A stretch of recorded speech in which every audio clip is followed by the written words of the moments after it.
No siin on legendaarne mees Meelis Lao, mees, kes on treeninud kirikus, millest sai poksisaal ja siis millest on saanud uuesti kirik. Kuidas sa poksi juurde jõudsid ja see vist on ka päästnud mõnikord su elu?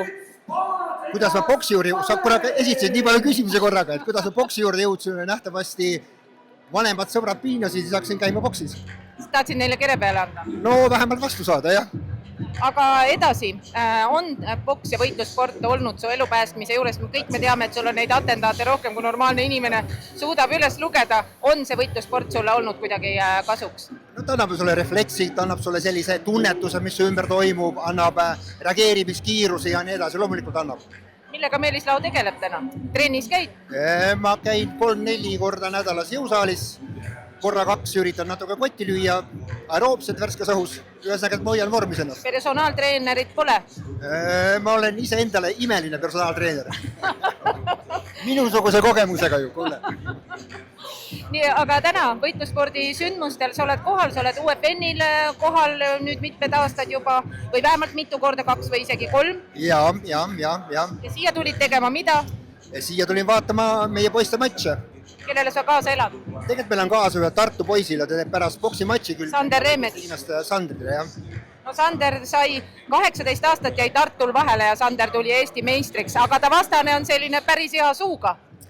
Ja Sander, ma loodan, kasutab ära oma potentsiaali, sest tegelikult siiamaani on Sander kasutanud ära ainult oma, võib-olla veerandi oma potentsiaalis, mida täielikult, tal on tohutu potentsiaal.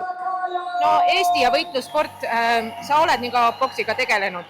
Noh, sul see tegelemine on niisugune must ja valge, aga kuidas ja kus maal on Eesti võitlussport täna? Võitlussport, ma natuke võib-olla lahkaks seda, et Eestis on rõhk K1-l ja kui sa vardled K1 ja boksi, siis see on nagu jalgratas ja turboreaktiivlennuk.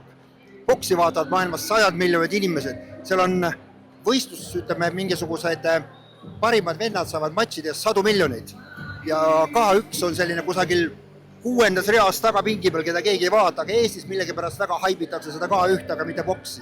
Et sellest on väga kahju ja tegelikult tahaks kuidagi seda boksi uuesti au sisse tõsta. Ja lõpetuseks, kohe tuled uued sportlased ringi. Kui sa istud seal VIP-lauas sõpradega, kas on vanal mehel, anna nüüd andeks? Ma vabandan kohe ära.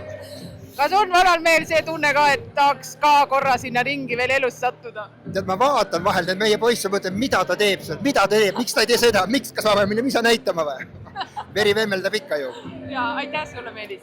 Aitäh.